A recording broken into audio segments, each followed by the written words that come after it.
So here's what we started off with.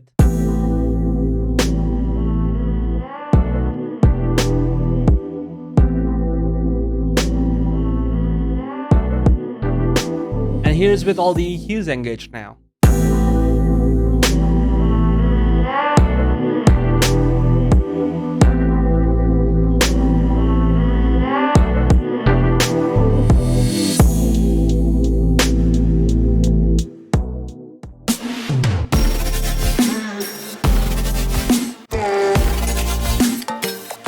Hello, this is VXT and welcome back to another video. Now today let's talk about something really fundamental to music production. The first thing that you probably picked up when you started mixing music was an EQ. Most analog channel strips have an onboard EQ, and if you started digitally, most DAWs came with a stock EQ. Moving on from there, you probably heard of other producers and other mixing engineers using particular EQs that they like. So you went ahead and bought one of those. But my job by the end of this video is to convince you that all you need is one EQ and not tons and tons of EQ to get a better sound. I don't want to go into details of what a FIR versus IR filter is, or in terms of IAR, if you're doing minimum phase versus maximum phase, optimal phase, and we're going to ignore some analog EQs because most of that processing is non-linear, and they probably add some saturation that's beyond the scope of this video. So without any further ado, let's just jump right into a project.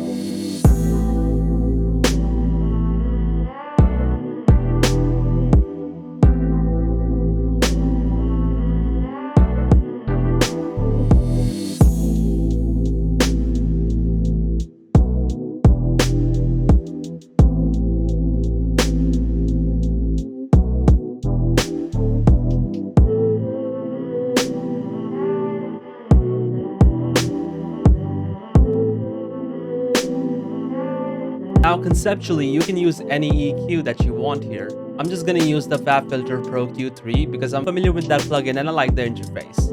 Now let's say for example, I wanted to add a little bit more low end to my drums to give it more body. And I'm going to use the SSL EQ as an example here. So let's dial in some settings and see what we get.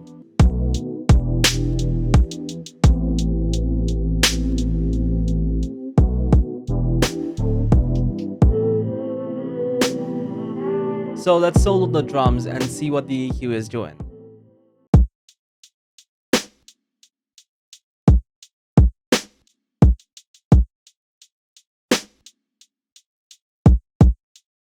So I do like this EQ, but since I was unfamiliar with this EQ, it took me a lot longer. So let's say if I wanted to do my EQs only using FabFilter, which is what I'm familiar with, but I also wanted to be a bit accurate with the plugin Doctor, here's a couple of ways I could do it.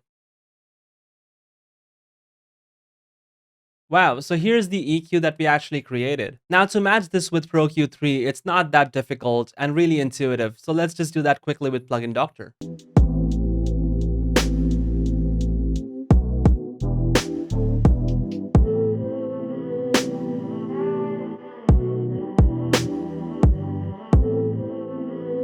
Now that does look pretty similar in linear analysis, but does it actually sound the same? Let's do a quick listening test.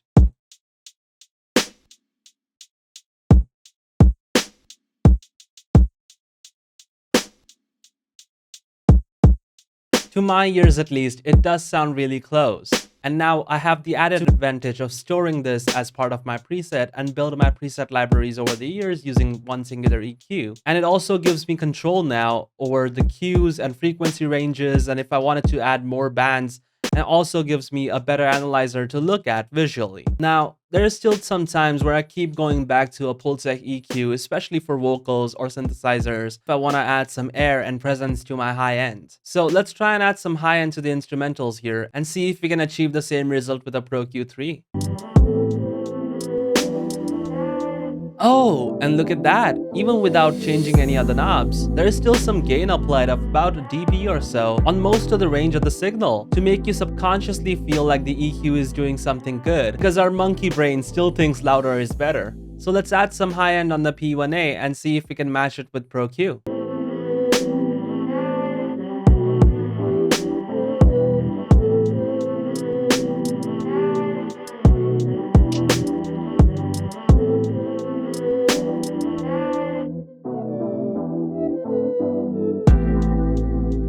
So in terms of linear matching, I think we got a pretty similar sound, but let's see if it actually does sound similar.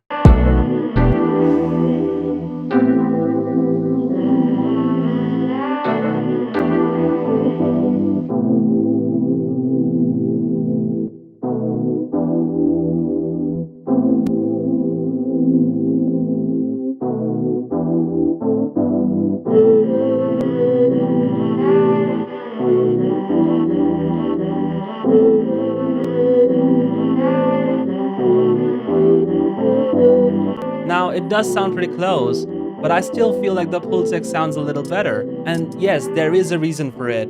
One thing that I haven't mentioned yet is saturation. Most of the analog plugins do have some kind of saturation, and if we start looking at the harmonic analysis, we would see what was actually happening. So here's all the harmonics that we're adding with Pulsec. Now most of these are really quiet and very subtle, like the second harmonic is around -46 dB. And you can easily overcome this by adding a saturation plugin, which definitely gives you a lot more control and also gives you the option to move the saturation before the EQ or after the EQ as you want it. Now one quick trick that I want to show you is if you're using Q3, you can automate this process using the EQ matching function, and you don't have to go through the process manually. So let me show you how we can set that up in FL Studio. So I'm just gonna open up a random synthesizer and play some pink noise through it. Now in the mixer, I'm gonna send this to 2 different channels and not to the master. Now the next thing that I'm gonna do is flip the phase on my EQ2 and sum the signals together to listen to the delta. Now let's load up the EQ that we wanna model on EQ1, and then an instance of Q3 on the EQ2 channel. And now we'll also send a sidechain signal from EQ1 to EQ2. So FabFilter can listen to the modeled signal. And then inside Q3, to set up the sidechain, you'll go on the gear icon, go into the processing tab, and select the stereo sidechain to the EQ1 channel. Once you've done that, you can go into the analyzer section and then go into EQ match to set the external sidechain as your reference. Let's give it a few seconds and see what we get. And then we can actually start pressing match. Now you can decide how many bands you want. I'll just click on 2 bands and finish. And now let's listen to the difference signal versus the Mani EQ. As you can see, there is definitely some delta, but it's really quiet, around -36 dB or so. But I think that I'm pretty satisfied with this, and I can store this as a preset to build my preset library over a period of time on this EQ, and it gives me more control and flexibility in terms of my slopes and Q. And here's with all the EQs engaged now.